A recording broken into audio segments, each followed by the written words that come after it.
Hello everybody, welcome to Redmen TV. My name is Ben Kelly. This is the Liverpool Development Watch. I am very, very tired. I'm running on 3 hours sleep after staying up and watching the Super Bowl last night. A great night, but the show must go on, and I have planned very quickly a Development Watch for you today, but so much has happened to talk about. We're going to dive right into the loans where all sorts has happened after deadline day. Obviously, the last one that I brought you was on deadline day, but a lot of the action that day happened after that video had gone out, so there's plenty to discuss. But we're going to start with a player who's been on loan since the beginning of the season, and that's Divock Origi. He has been struggling a little bit in terms of goal-scoring form over the last 10 games, but he got his first goal in the last 10 games for Wolfsburg on Saturday in a 1-1 draw with Stuttgart. Really good finish, really clever finish from outside the box, and nice curler into the bottom corner. Probably really big confidence boost for him because, like I say, he has been struggling. Not really been a successful loan so far for him, to be honest. But like I say, hopefully that does boost his confidence and get him back on track, and hopefully we'll be seeing him bag a few more goals over the next few weeks. Interesting though, because BT Sport obviously broadcast a lot of the Bundesliga when the fixtures are played. They put out a tweet saying that, hey Liverpool fans, wonder how Divock Origi is doing in Germany? And I was like, what? And they were like, he's doing just fine. Then they had a clip of the goal, and I was like, well, actually, no, because if you look over the last 10 games, he hasn't scored, he's done fuck all. So whoever's running BT Sports Twitter account clearly hasn't been paying that close of an attention to Divock Origi. But anyway, we'll move on. We're going to move on to Ryan Kent, who played 90 minutes for Bristol City away at Bolton in a 1-0 loss. I actually watched this game because it was live on Sky Sports on Friday night. Got a good friend who's a Bolton fan, so we went down to the pub and watched the game because I knew Ryan Kent would be playing. He was a bit hit and miss, really. He wasn't too dangerous.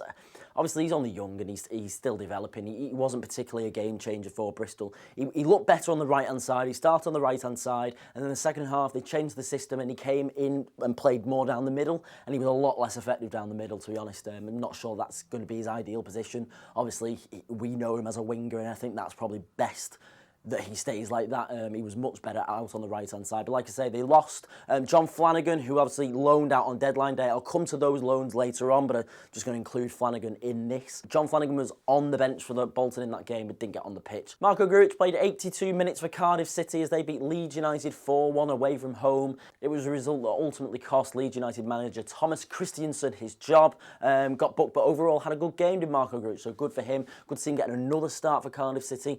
Plenty of time in the pitch at the moment, which is exactly what we want to see. Daniel Sturridge started for West Brom in a 3-2 loss at home to Southampton in the Premier League. He's our only player on loan in the Premier League at the moment. Nevertheless, he had a good opportunity in the first half, but failed to score. Probably a bit rusty because obviously he hasn't had that much time in the pitch for Liverpool this season. We'll just keep going. He'll be a regular starter there at West Brom. I've even put him in my fantasy team. I've got that much faith in him, so come on, Dan. In other news, Shea Ojo does have a bit of a knock, so once again missed out for Fulham as they beat Notts Forest 2-0. And now we'll move on to the deadline day loans that went through. So much happened on deadline day in the end.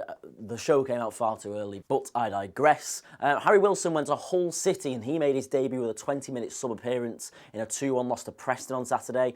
Good for him. Finally getting some time with first team football. Well deserved. On the day, he was actually linked with a loan move to Wigan in the end, which actually may have been really, really helpful for me because I live in Wigan and I could have gone to see him much more often than I will do now he's at Hull. But nevertheless, he's got first team action and that's what matters. Ovie Ejaria was loaned to Sunderland and played 90 minutes in his debut as they lost 2-0 at home to Ipswich.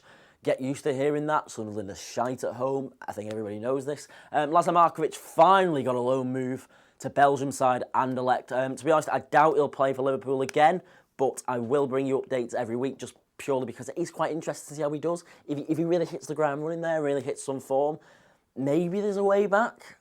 Maybe. I doubt it. But either way, it'll be interesting to see if anybody will actually pay some money for him, because if we're looking to move him on permanently, we'll be looking to gain as much of that £20 million that we paid for him in 2015. 2014? Either way, £20 million is a fucking lot of money, guys. And finally, Naby Keita played 90 minutes for Leipzig in a 1-0 win away at Borussia Mönchengladbach. Everton loanee Ademola Lookman scored a stoppage time winner for RB Leipzig. The guy that they said they weren't going to loan and did loan. And he did this very shortly after they had just been tonked 5-1 away at Everton. Doesn't that fill your heart with joy? Liverpool under-18s lost their unbeaten record in the under-18s Premier League by losing in the last minute with a last-minute penalty against Stoke City on Saturday. Curtis Jones wasn't involved. Now, obviously, they brought in the news last week, just slightly before Liverpool broke it the next day, that Curtis Jones has signed his first professional contract at the club.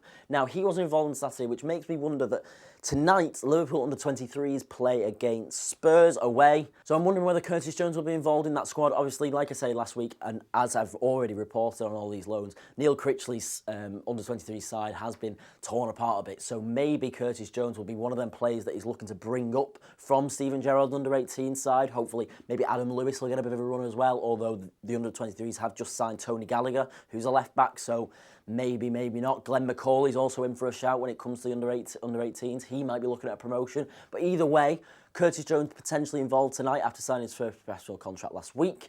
We may also see a few first-team players play for the under-23s this evening, as Adam Lallana is looking for time on the pitch. He's been involved in the